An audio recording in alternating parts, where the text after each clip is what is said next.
Abnormal sized tits. 今の君に何の Check. Bouncing titties. よう、おかえり。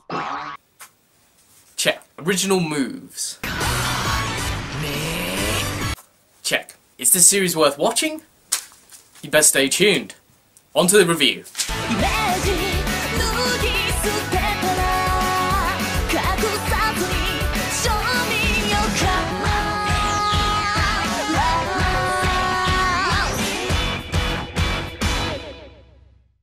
Blood Lad is one of the very few anime series that I have watched that distinguishes itself from your stereotypical vampire series, as most of them generally tend to lean towards playing a subgenre, in particular to romance series, such as Fortune Arterial and Vampire Knight and Rosario Vampire. Blood Lad in this case focuses on its action-packed, comedic, and somewhat built-up story that hints on what's to come at the end of the series. So let's see whether this short 10-episode anime series is worth your time.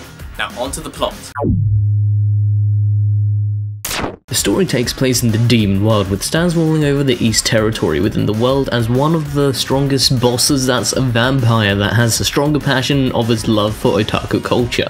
Pretty unusual setting so far, don't you think? However, Stans' days of lazing about, reading manga and watching anime gets pushed aside when enters the attractive big-breasted Japanese teenager, Fuyumi. She gets delivered by Stans' henchman at his doorstep upon his request. As fascinated as Stans is to see a human, his thirst for Fuyumi's blood grew so insanely red he couldn't help but spew blatant lies to repress his urges to suck all the blood off Fuyumi's body bone dry. After taking out a demon with little to no effort of tearing one's heart for show, shortly afterwards Stans walks into witnessing the death of Fuyumi being eaten by a plant, leaving nothing but a few scraps of her skeleton. But surprise surprise, after Fuyumi's rather spontaneous death, she awakens as a ghost, resulting in Stans losing any attraction whatsoever towards Fuyumi. Afterwards, Stans then makes a blood oath to resurrect Fuyumi's body, which is where all the madness comes into place. As for what I thought of the story, I like the fact that this type of show didn't try too hard to go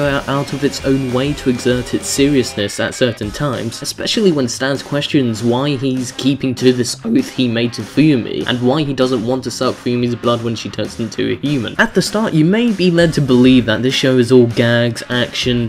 Despite how mostly true that is, the show does come through with its character development as it focuses on Stans, and as for Fuyumi, best not take that walk down spoiler lane. The story does take minor detours off the main path in resurrecting Fuyumi, which is where the introductions for new characters take place in the show, which I don't particularly mind as it gave us the opportunity to observe the different variations and forms of creatures out there in the demon world. The action sequences was definitely fun to watch, especially with the occasional joke to keep bringing you back to the bread and butter of the humour of the show. So as an overall for the story, there's nothing much to it and doesn't complicate things at all in the slightest, as the simplicity of the story is a good setup to encourage Stans to cooperate with these unique characters that become present with their fun traits. Therefore, I'll be giving the story a score of... The characters in this show is practically where all the fun is at within the show. Seeing Stans' past with his brother was nothing short of adorable and funny at the same time. Whereas for Fuyumi, most of her role pretty much goes down the road of the damsel in distress character, but she actually makes it bearable without encouraging you whatsoever to tear every strand of hair you got. With her archetype, the kidnapping for her character is quite unique, as she just goes with the flow, as there's nothing that she can really do about it, as she's a ghost and instead gets friendly with whoever she's taken by with a common question of who, when, and why. This particular trait of Fuyumi makes the show enjoyable with the portrayal of your stereotypical damsel in distress characters that many characters take the form of. As for Stans as the main lead, the contrast of his lethargic personality fits in well with how powerful he is, as it is quite a rarity nowadays to get a main protagonist that isn't asphyxiated, obsessed, nor hungry for power, as he is forced by others through negotiation to get stronger, which is quite a turnaround in this case. His obsession and knowledge for anime and manga also brings a warm welcome to avid anime fans, making the show a little more fresh for veterans. As for the side characters, they are all interesting in their own way, with Belle and her manipulative traits, Wolf with his astonishing strength, Braz with his scary and mysterious vibe, and Liz with her cute moe-ness. Therefore, the characters get a high score of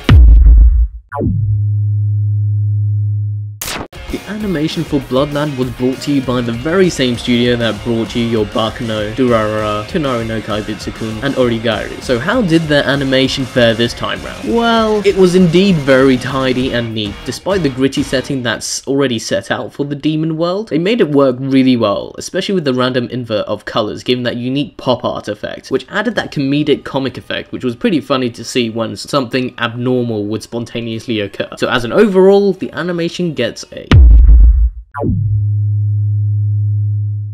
For the soundtrack, I didn't really notice it that much, as there was quite a lot of silence in Bloodlad, and what stood out more particularly for me were the sound effects that were timed pretty well with the punchline of every joke. After having a quick skim through some of the tracks, it was good but nothing too extraordinary, and just about above mediocre in my opinion. Therefore, the soundtrack gets a...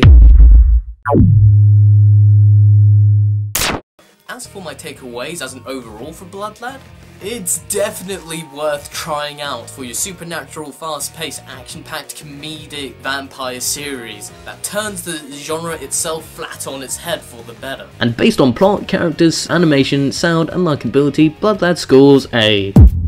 So do check it out, especially if you've seen any show along the lines of Hataru Kumal-sama, Beelzebub, and Bimbo Gamiga. I'm the Sly Dragon 93, I hope you enjoyed this review. Feel free to like this and share the crap out of it on Google Plus or Reddit. I'll see you all in the next video later.